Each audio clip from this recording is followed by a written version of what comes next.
SPR கட்டளை உங்களை இனிதே வரவேற்கிறது. இதுக்கு முந்தின வீடியோவில் நம்ம நிர்வாகத்துறை அதை முழுமையாக சொல்ல முடியல. ஒரு நிர்வாகத்துறைக்கு ஒரு மனு நம்ம கொடுக்குறோம். ஒன்று பிறப்புச் சான்று, இறப்புச் சான்று, அல்லது வாரிசு சான்று, அல்லது பட்டா மாறுதல், இன்னும் பலதரப்பட்ட சான்றுகள் நிர்வாகத்துறையில், ரெவன்யூ துறையில். இது போக மாநகராட்சி, நகராட்சி, பஞ்சாயத்து, பேரூராட்சி, இப்படி எந்தெந்த துறைகள் இருக்கோ அத்தனை துறைகளிலும் நம்ம ஒரு ஒரு குடிமகனுக்கு அதுக்குண்டான தேவைகள் கண்டிப்பாக இருக்கும்.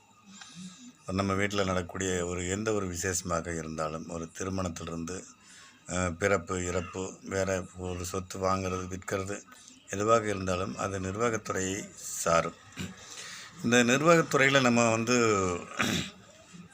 ஒரு மனு கொடுக்குறோம், விண்ணப்பிக்கிறோம், அல்லது அதனுடைய தேவைகளை நாடும்போது அது எப்போவுமே ஒரு செயல்படாமல் நம்முடைய மனு காலத்துக்கும் அப்படியே இருந்து ஏன்னு கூட கேட்க ஆள் இல்லை. நாம் நடந்து பார்த்துட்டு அதுவும் செயல் இழந்து போச்சு அப்படின்னாலும் அதையே விட்டுட்டு, அப்படி இல்லை அப்படிங்கும்போது நமக்கும் நம்முடைய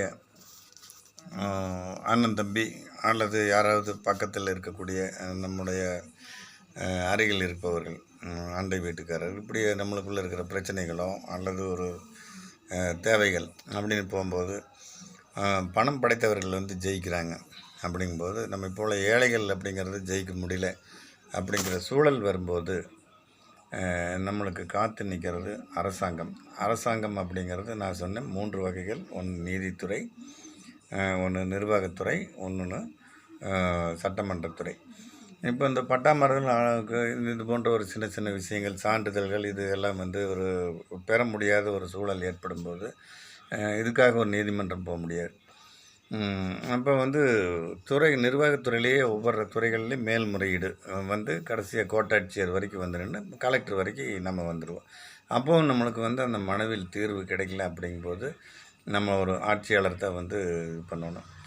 அப்போ ஆட்சியாளர் அப்படிங்கிறது யாரோ அந்த எந்த ஒரு ஆட்சியில் இப்போ அல்லல் படாமல் நம்மளுக்கு எந்த ஒரு சான்றும், எந்த ஒரு மனுவின் நடவடிக்கை அதுக்குரிய காலகட்டத்தில் மிக சரியான வகையில் நம்மளுக்கு நடக்குதோ அதுதான் சிறந்த ஆட்சின்னு சொல்லலாம். அப்படிப்பட்ட எந்த ஒரு ஆட்சியாளருக்கு நம்ம வாக்களிக்கலாம் அப்படிங்கிறது நம்ம தேர்ந்தெடுக்கும் முறையில் தான் இருக்குது. இது வரைக்கும் நம்ம அப்படி ஏதாவது வாக்களிச்சோமா, அப்படி ஏதாவது பலன் நம்மளுக்கு கிடைச்சிருக்கா, இல்லை கிடைக்கல அப்படிங்கும்போது எந்த ஆட்சியாளர் மூலமாக கிடைக்கும் அப்படிங்கிறத நாம் தான் தேர்ந்தெடுக்கணும்.